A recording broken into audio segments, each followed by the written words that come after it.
j'ai quitté la robe pour l'épée. La tente où j'ai vécu n'a point été trompée. Mon père a consenti que je suive mon choix, et je fais banqueroute à ce fatras de loi. Mais puisque nous voici dans les Tuileries, le pays du beau monde et des galanteries, dis-moi, me trouves-tu bien fait, mon cavalier? Ne vois-tu rien en moi qui sente l'écolier? Comme il est malaisé qu'au royaume du code, on apprenne à se faire un visage à la mode. J'ai lieu d'appréhender... Cliton. Ne craignez rien pour vous. Vous ferez dans une heure ici 1000 jaloux. Ce visage et ce port n'ont point l'air de l'école, et jamais, comme vous, on ne peignit Bartole. Je prévois du malheur pour beaucoup de maris. Mais que vous semble encore maintenant de Paris? Dorante. J'en trouve l'air bien doux, et cette loi bien rude qui m'en avait banni sous prétexte d'études. Toi qui sais les moyens de bien s'y divertir, ayant eu le bonheur de n'en jamais sortir, dis-moi comment ce lieu l'on gouverne les dames. Cliton. C'est là le plus beau soin qui vienne aux belles âmes, disent les beaux esprits. Mais, sans faire le fin, vous avez l'appétit ouvert de bon matin. D'hier au soir seulement vous êtes dans la ville, et vous vous ennuyez déjà d'être inutile? Votre humeur, sans emploi, ne peut passer un jour, et déjà vous cherchez à pratiquer l'amour? Je suis auprès de vous, en fort bonne posture de passer pour un homme à donner tablature. J'ai la taille du maître en ce noble métier, et je suis, tout au moins, l'intendant du quartier. Dorante. Ne t'effarouche point. Je ne cherche, à vrai dire, que quelques connaissances où l'on se plaise à rire, qu'on puisse visiter par divertissement, où l'on puisse en douceur couler quelques moments. Pour me connaître mal, tu prends mon sens à gauche. Cliton. J'entends. Vous n'êtes pas un homme de débauche, et tenez celle-là trop indigne de vous que le son d'un écu rend traitables à tous. Ou je me connais mal à voir votre visage, ou vous n'en êtes pas à votre apprentissage. Vos lois ne réglaient pas si bien tous vos desseins que vous eussiez toujours un portefeuille aux mains. Dorant.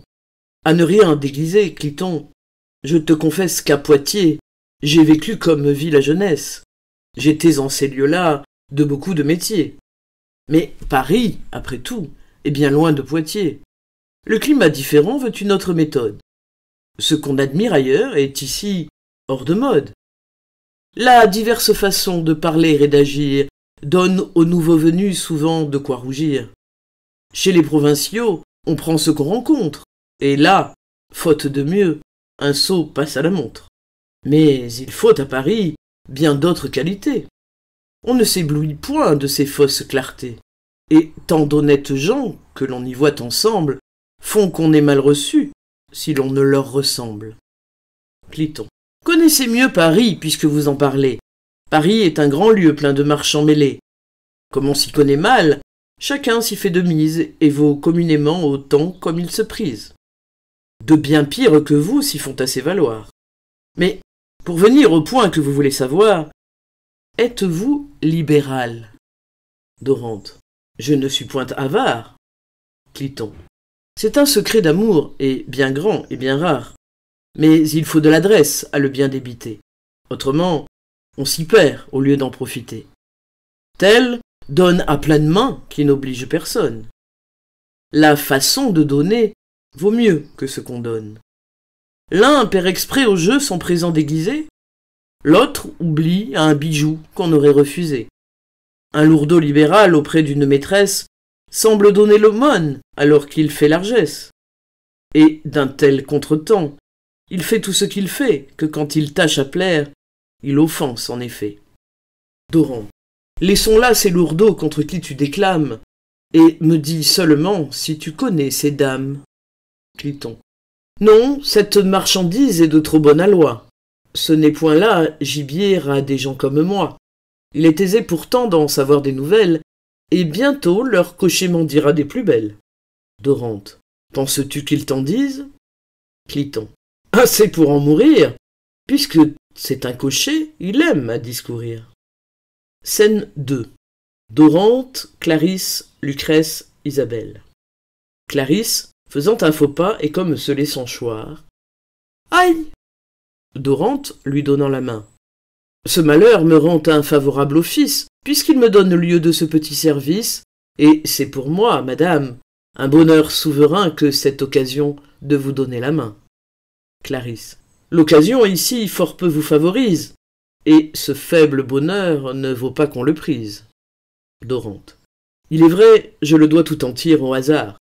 Mes soins, ni vos désirs, n'y prennent point de part, et sa douceur, mêlée avec cette amertume, ne me rend pas le sort plus doux que de coutume, puisqu'enfin, ce bonheur que j'ai si fort prisé, à mon peu de mérite eût été refusé.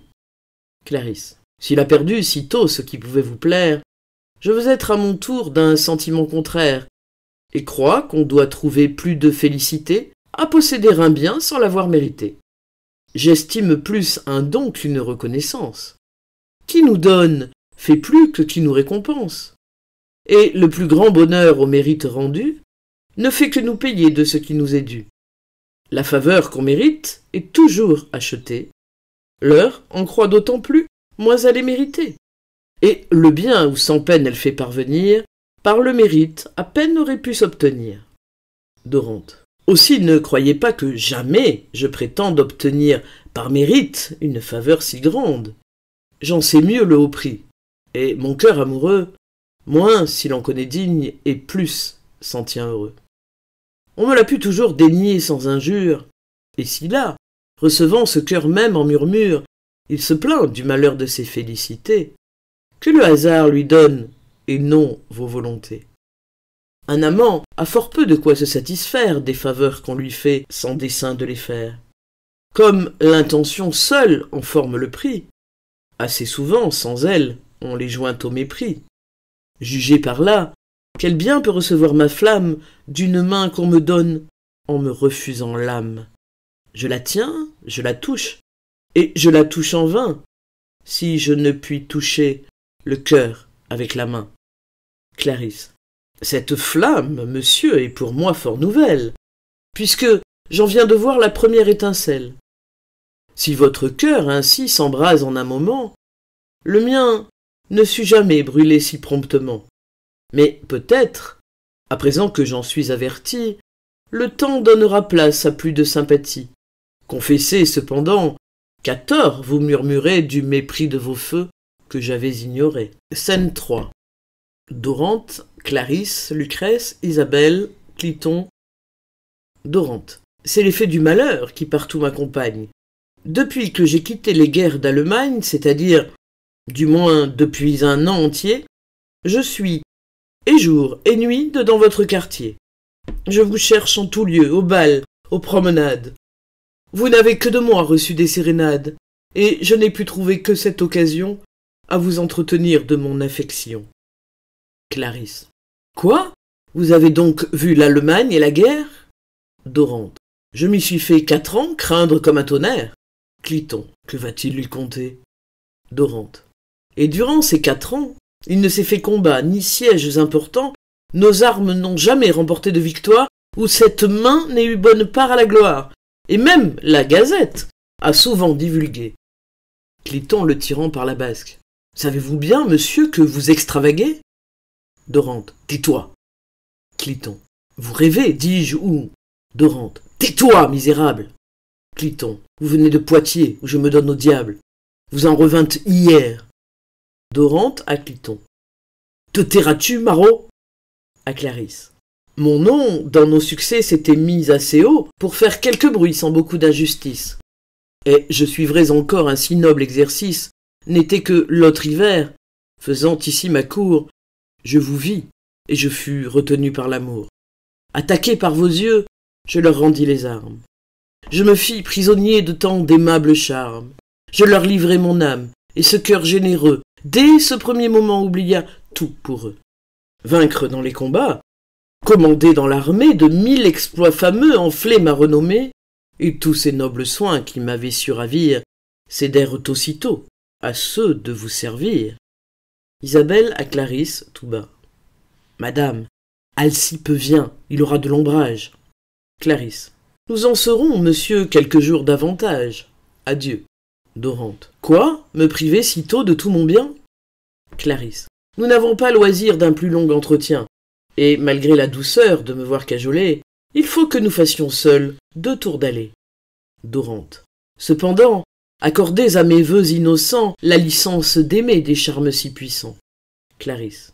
Un cœur qui veut aimer, et qui sait comme on aime, n'en demande jamais licence qu'à soi-même. Scène 4. Dorante, Cliton. Dorante. Suis-les, Cliton. Cliton. J'en sais ce qu'on en peut savoir. La langue du cocher a fait tout son devoir. La plus belle des 2, dit-il, est ma maîtresse. Elle loge à la place, et son nom est Lucrèce.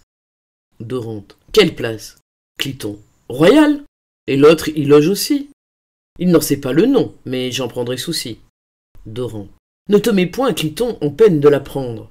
Celle qui m'a parlé, celle qui m'a su prendre, c'est Lucrèce, ce l'est sans aucun contredit. Sa beauté m'en assure, et mon cœur me le dit. Cliton.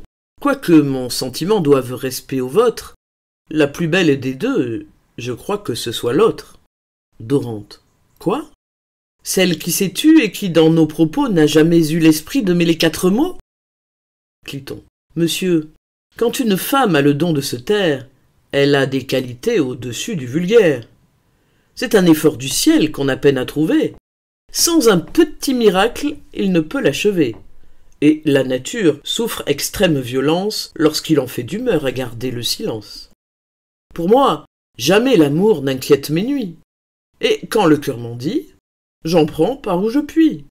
Mais naturellement, femme qui peut se taire, a sur moi tel pouvoir et tel droit de me plaire, qu'eût-elle en vrai magot tout le corps fagoté, je lui voudrais donner le prix de la beauté. C'est elle, assurément, qui s'appelle Lucrèce. Cherchez un autre nom pour l'objet qui vous blesse, ce n'est point là le sien.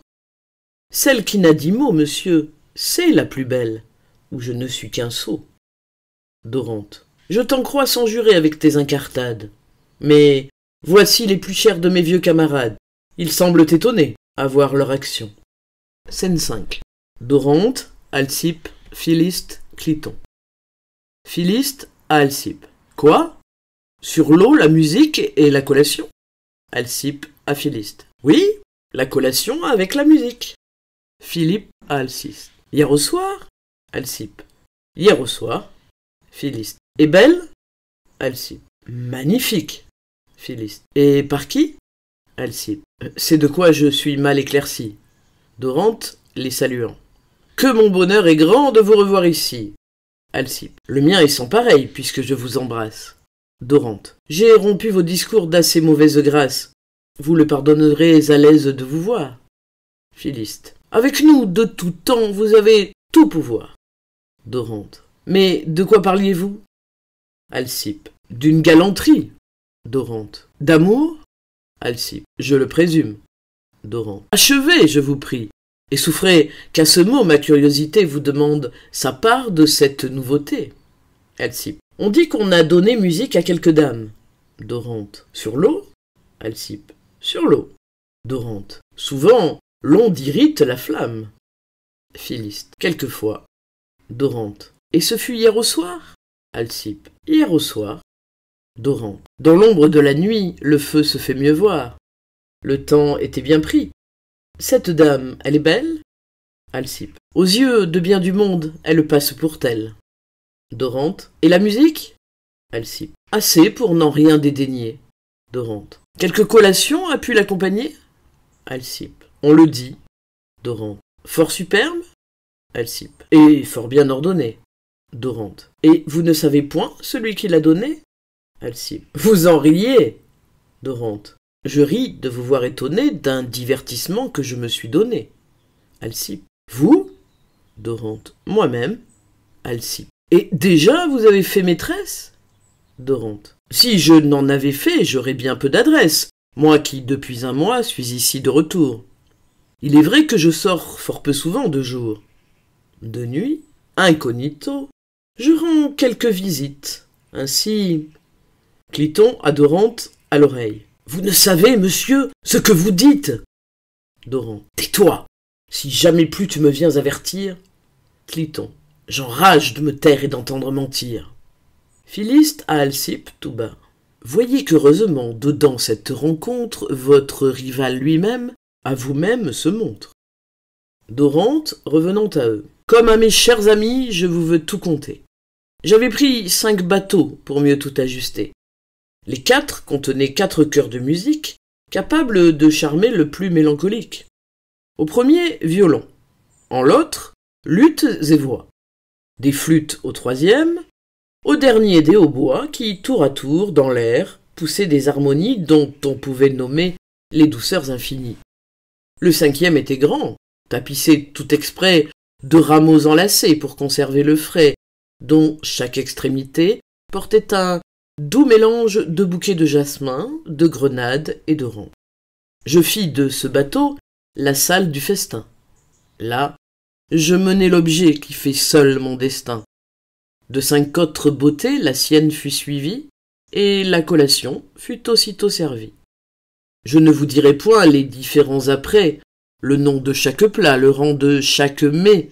Vous saurez seulement qu'en ce lieu de délices, on servit 12 plats et qu'on fit 6 services, cependant que les eaux, les rochers et les airs répondaient aux accents de nos 4 concerts.